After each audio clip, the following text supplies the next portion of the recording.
అట్లాంటి వ్యక్తిత్వం కలిగినటువంటి వ్యక్తిని మన గణేష్ గారు ఈ మాట మనం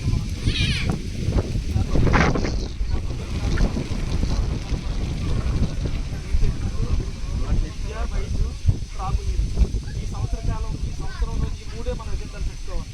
మీకు చెప్పిన తర్వాత ఒకటి తాగునీరు, విద్య, వైద్యం. దానికి ఏంటంటే ఆయన ఏం చెప్పాడంటే ఎక్కడో ఒక దగ్గర కొంత స్థలం కానీ మీరు కానీ మొత్తం మీరందరూ కూడా అనుకొని కేటాయించేటట్లయితే దాంట్లో ఏంటంటే ఈ వాటర్ ప్లాంట్ పెట్టడానికి దాని పక్కనే ఒక చిన్న లైబ్రరీ మన పిల్లలు చదువుకుంటే ఒక పేపర్లో ఇంకే వస్తాయి అన్నీ కూడా అవి ఎక్కడో కింద వచ్చి నేనేం తెస్తాను కదా. రమేష్ మేస్టర్ కొన్ని పుస్తకాలు తెచ్చుకొని అందులో పెట్టుకుంటాం. మెడికల్ కిట్ ప్రాథమికంగా జ్వరం వస్తే పిల్లలు 2 రోజులు 3 రోజులు అలా చలితోటి ఉడుక్కునే ఇక్కడ ఉండేవారు. నాకు అది నా మనసును బాగా కలిసివేసిందండి. వచ్చే కొత్తలో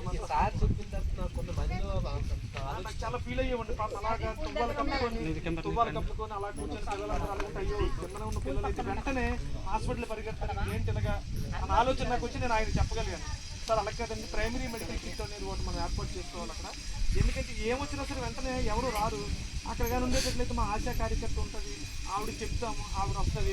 ఆ ట్యాబ్లెట్లు ఈ స్వచ్ఛంద ఆశా వర్గం ఉంటుంది, మెడిసిన్స్ మంచి ఇవ్వడానికి కూడా ఆస్కారం ఉంటుందని ఈ 3 కూడా మనం చెప్తాము. సార్ చెప్పింది మీరు అందరూ కూడా అంగీకరిస్తారనే నేను కోరుకుంటాను. కాబట్టి చాలా సంతోషం. ఈ రోజు ఏంటంటే నేను కానీ మా సార్ కానీ చాలా హ్యాపీ ఫీల్ అవుతానండి. ఎందుకంటే మీలాంటి వాళ్ళందరూ కూడా ఇక్కడికి వచ్చి చేయడం మేము అందులో భాగస్వాములు కూడా మా అదృష్టం. కాబట్టి ఖచ్చితంగా వీళ్ళు ఆలోచన చేస్తారు. ఏంటంటే ఆ టిన్స్ మీద ఏం చేస్తామంటే సాహసం స్వచ్ఛంద సంస్థలు ప్రింట్ అయిపోతుంది. మనం కావులు సేవ్ చేస్తాం. మేము కూడా కింద ఎక్కడ పట్టణానికి వెళ్ళి నీళ్ళు తెచ్చుకుంటాం తాగడానికి. అంతా వ్యాపారంలో ఉన్న వాటర్ అంతా కూడా తాగితే కిడ్నీ ఫెయిల్ అయిపోతుంది. వ్యాపారంలో మొత్తం వాటర్ తాగామో కిడ్నీ ఫెయిల్యూర్. ఎందుకంటే ఆ వాటర్ మరిగించేటట్టయితే ఇంత తెల్లగా ఇంత వస్తుంది వ్యాపారం అంతా కూడా.